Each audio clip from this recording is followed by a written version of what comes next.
Hello friends जय जगन्नाथ सांग मैंने मु आपण मानक आउ एक फ्रेश न्यू ब्लॉग को स्वागत जनाऊँ।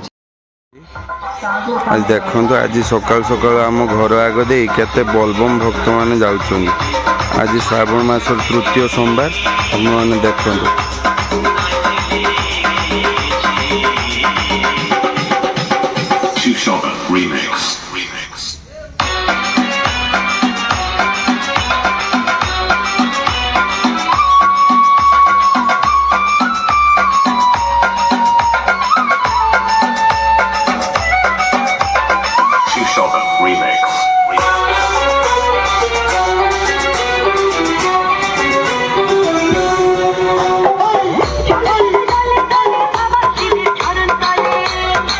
मंदिर को पानी ढालिया लोक केते भीड़ है केते गाड़ी घोड़ा देखिपार तो बहुत भीड़ अच्छे रास्ता आज सकाल सकाल दुई साइड रे ए साइड गुड़ा देखो केते गाड़ी भर्ती पूरा केते गाड़ी भर्ती देखो केते छोट छोट पिला माने पानी ढालिया आसते देखो केते छोट छोट पिला माने छोट पिला माने देखो बहुत दूर आसुँच ये ढेंकानाल आसली आम गाड़ीटा ठीक करने ग्यारेज को ग्यारेज रो किसी व्यू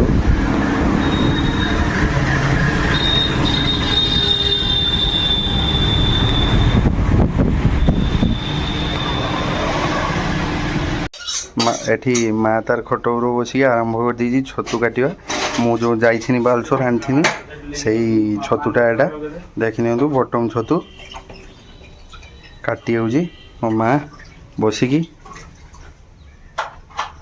छतु की तरकारी करी ताटिया बसा सेटा फेर किस पापारी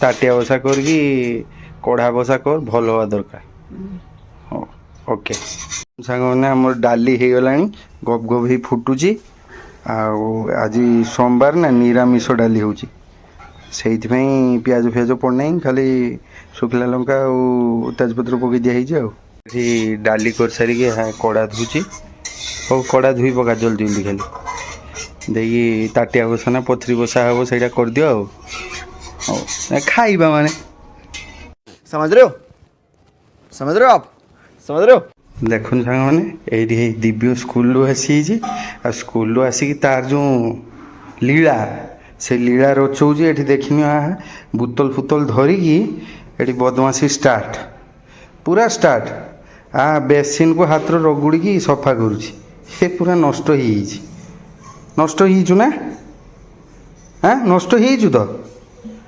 सबू लोक ओडिशा सारा लोक देखुं बदमाशी कर कर कर बुनु स्कूल न जाइए चुपके आसिक शुई एते पार्चुर सांग मैंने कहने न सरे पूरा अनटैलेंटेड पार्चुर देख एक्शन देखा क्या स्कूल जाइनी पार्चुरटा किड़िका दिव्य पलि आसी माने तंग करियो बोली आंगुली पाटर फाटर पुरेकी दिव्य आसी एठी देख हाथी तार पेट फेट देखे शुई गाल चेपुचु के अभद्र ये तार पार्चुर तार स्कूल न जाइए चुप किना ये शुई तोर किस कि बुनु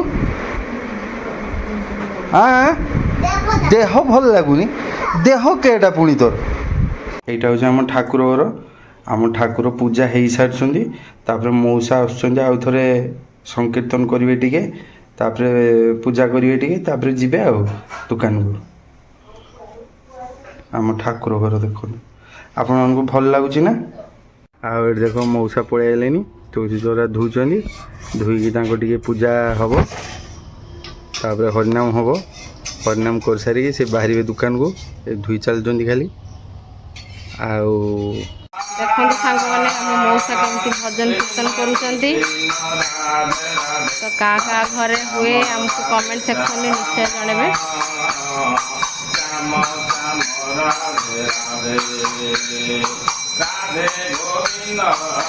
बहुत ठाकुर भक्त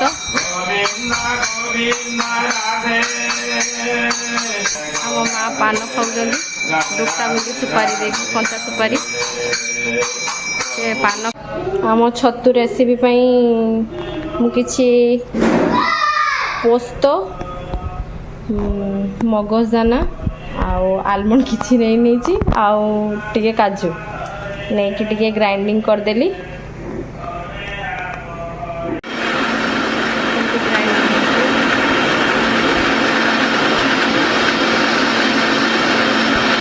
ଆମ ଛତୁ ପାଇଁ ରେସିପି ନେଇଥିବା ମୁଁ ସବୁ ସାମଗ୍ରୀ ପେଷ୍ଟ ତିଆରି କରିନେଲି।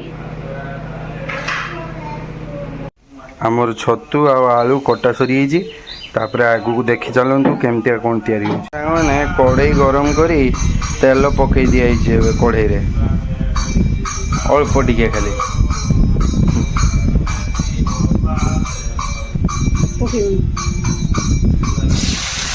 ପଡ଼ିଗଲା ଆମର ଛତୁ ଆଉ ଆଳୁ, ଦେଖି ନିଅନ୍ତୁ। ଏବେ ହାଲକା ହାଲକା ଟିକେ ଖଞ୍ଚିରେ ହାଲକା ହାଲକା ଭାଜିଲୁ। ହାଲକା ଟିକେ ଭାଜି ନେବା। ଏଇଠୁ ବହୁତ ପାଣି ବାହାରିବ ଏବେ ଆପଣମାନେ ଦେଖନ୍ତୁ।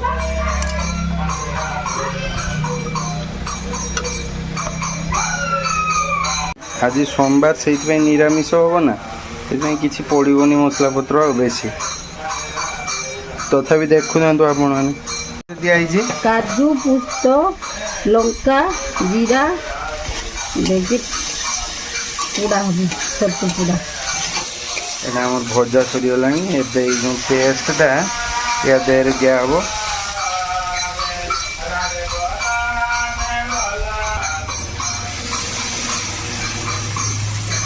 ଦେଇ ଦିଆହେଲା ଏବେ। ତାପରେ ପାଣି ପୁରେଇକି ଟିକେ ଭଲକିନା ଧୋଇକି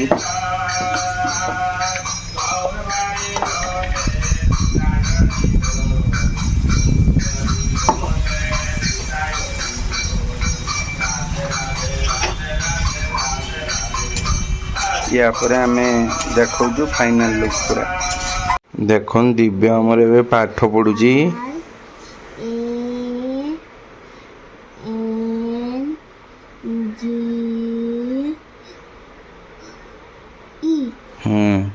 ପାଠ ପଢ଼ୁଛୁ, ଜଲ୍ଦି ଜଲ୍ଦି ଲେଖିବ କା, ନହେଲେ ଗୁରୁମା ମାରିବେ, ଜାଣିଛୁ ତ? ଲେଖିବ, ପାଠ ଲେଖିବ। ଜୟ ଜଗନ୍ନାଥ ସାଙ୍ଗମାନେ, ଏଇଠି ରହିଲି। ଭିଡ଼ିଓଟି ଭଲ ଲାଗିଥିଲେ ଲାଇକ୍, ସବସ୍କ୍ରାଇବ୍, କମେଣ୍ଟ ଆଉ ସେୟାର କରିବେ। ଜୟ